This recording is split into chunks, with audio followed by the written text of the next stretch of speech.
What do medieval churches get wrong about baptism? And what do they get right? Hi, my name is Diana Macalintal. And I'm Nick Wagner. And in this team initiation video, we are talking about the dignity of baptism. And the reason we wanted to talk about that is because on this trip we've been on, we've seen lots and lots of churches, a lot of them medieval churches, and the theology and the teaching about baptism was different in the medieval era than it is now. The teaching in that era was more focused on striving to get to heaven. And there was always this doubt about the level of holiness about any baptized person and whether you're living up to the standards of baptism enough to be able to warrant the rewards of heaven. And so these churches they were built with that understanding, with that kind of thinking. And so we're not sort of so much criticizing the church of that era as we're trying to say, do the way those churches were built to teach in that era still teach effectively today? And the answer we came up with is sometimes no and sometimes yes. And even more importantly for us today, are we still operating in a medieval way of thinking about the dignity of baptism?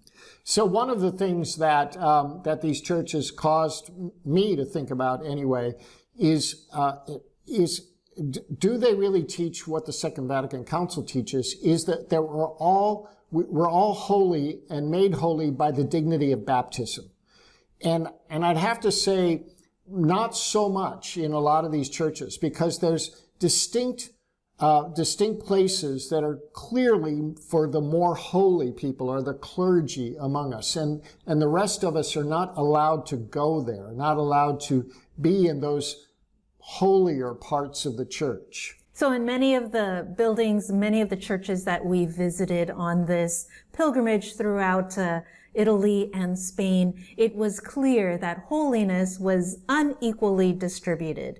There were some among us who were obviously more holy than those who were also baptized. And even in our thinking today, we can still hear the vestiges of that when somebody says to us, well, I'm not good enough, I'm not holy enough, I don't know enough about the faith to do that.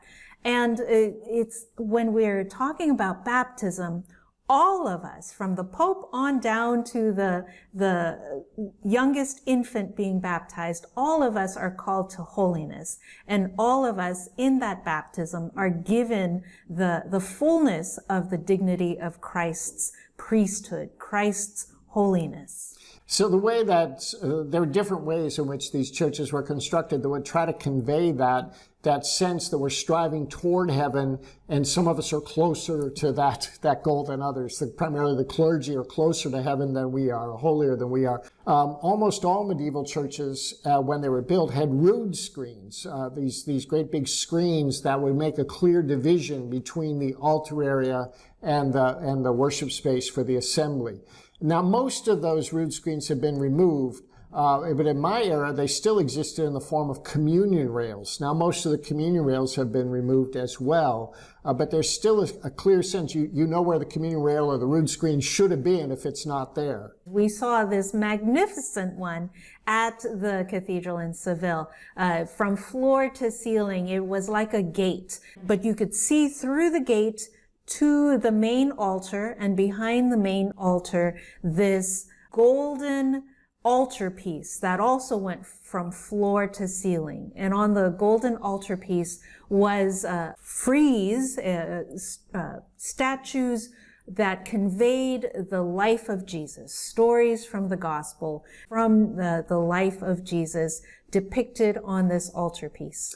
And so as we were listening to our audio guide, it said that the cathedral in Seville as a whole, and particularly that wall, that golden wall, were tools for catechesis and evangelization.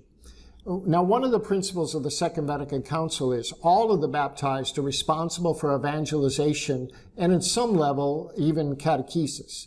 But that's not reflected in lots of medieval cathedrals, and not in this screen, or this wall, which was purposely intended to be catechetical.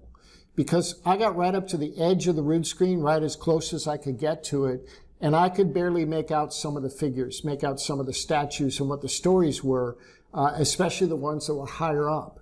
And if you're sitting in the first pew, which was some distance behind me, and even the further back pews, you can't really tell what the stories are. So the medieval church kind of understood that the role of catechesis, the role of evangelization, belonged to the clergy.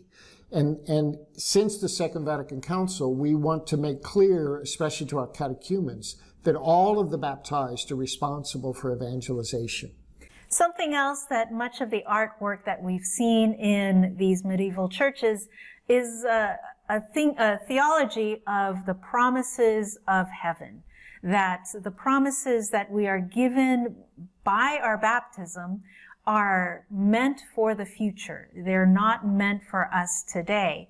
And therefore, our time on earth is a transitional time where we are meant to suffer enough in order to gain the rewards that await us in the future. But that is not what our church teaches today.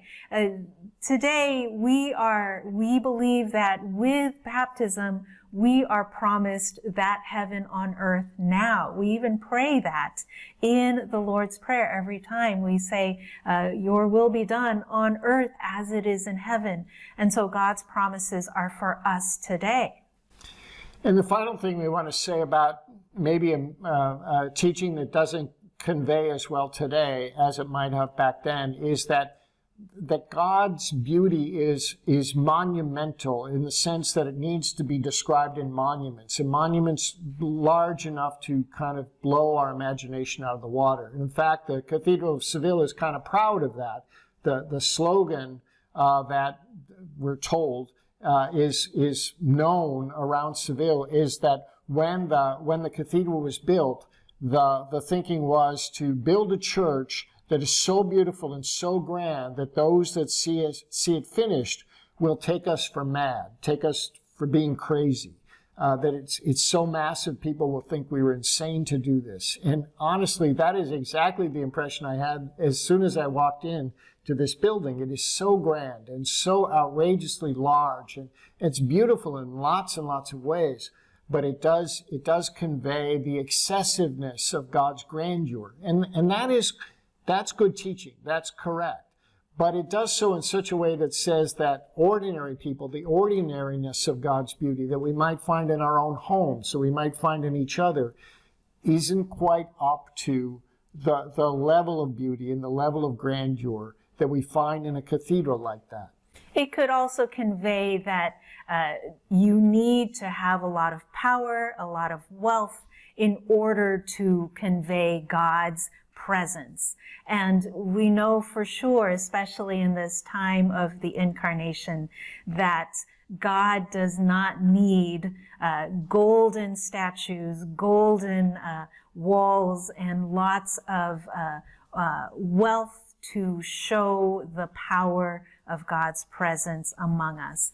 And so we want to be very careful that the way we are talking about God's presence does not remove the ordinariness of God's presence in our daily lives.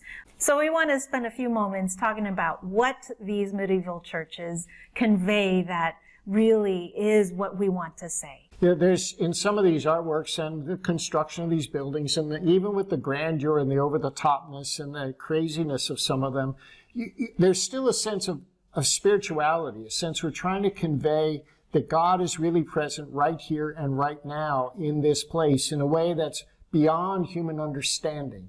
And sometimes we need to go to excess to do that. So there is a value in trying to provide the best that human imagination and human effort is capable of to express the beauty and grandeur of God, especially in times when it might be difficult for us, when we're struggling, and we can say, when I look at that art, when I look at that building, when I'm surrounded by the beauty of this space, I know that God is here.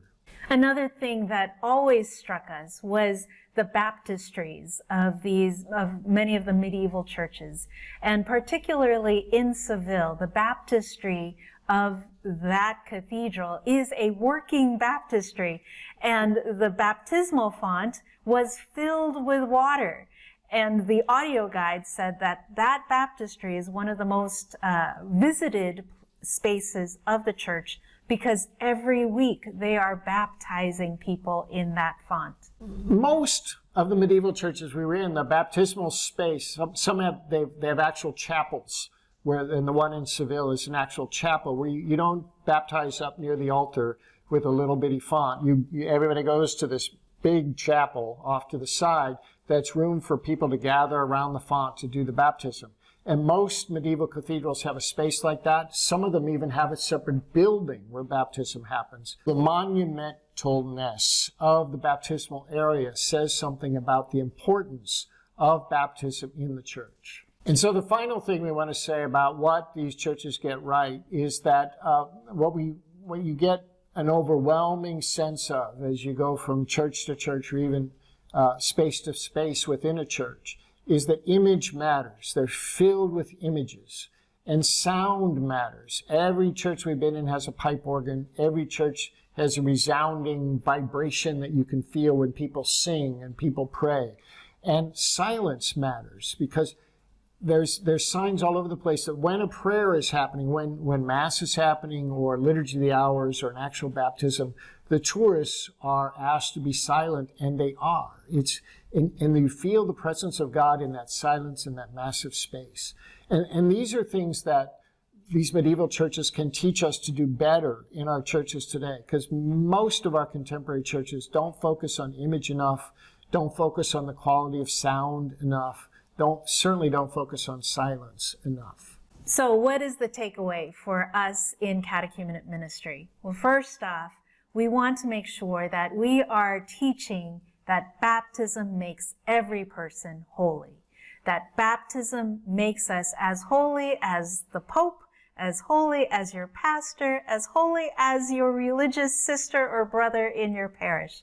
Because when we are baptized into the body of Christ, the full priesthood of Christ that gives us the dignity of Christ. The second concrete takeaway for you as a catechumenate leader is to help your catechumens understand the dignity of baptism by teaching them through all of the senses, not just by lecturing them about the meaning of baptism, but use images, use smells, use sounds, use silence, use ritual movement, use all of the learning behaviors, all of the senses, all the ways we can know and feel things to communicate the importance and the dignity of baptism. And then the last thing we want to make sure we are all conveying is that the promises that God gives us, it is for us today. It's not a future promise we have to work toward, that we have to suffer for, that we have to wait for. God is giving us those promises today because of our baptism. And because of our baptism, we then respond by working for that mission of baptism. And so it's not just the priest's job, and it's not just your job. It's also the catechumen's job, it's your parishioner's job, it's every baptized person's job to communicate, to announce this good news about God's unbounded love for us that overflows beginning with conception, but comes to a fruition, comes to a climax in the moment of baptism when we're made one with Christ. And so we want to make sure everything we do around baptism, when we prepare catechumens for baptism, when we help candidates recall their own baptism, we are communicating that all of us are meant to make the promises that God gives us manifest right here, right now. So hopefully that's given you some ideas on how to teach about baptism and do the work of God's mission here on earth right now for your catechumens, your candidates and seekers. Come over to teaminitiation.com for even more ideas on this ministry. I'm Nick Wagner. And I'm Diana Macalintal. Thanks so much for watching.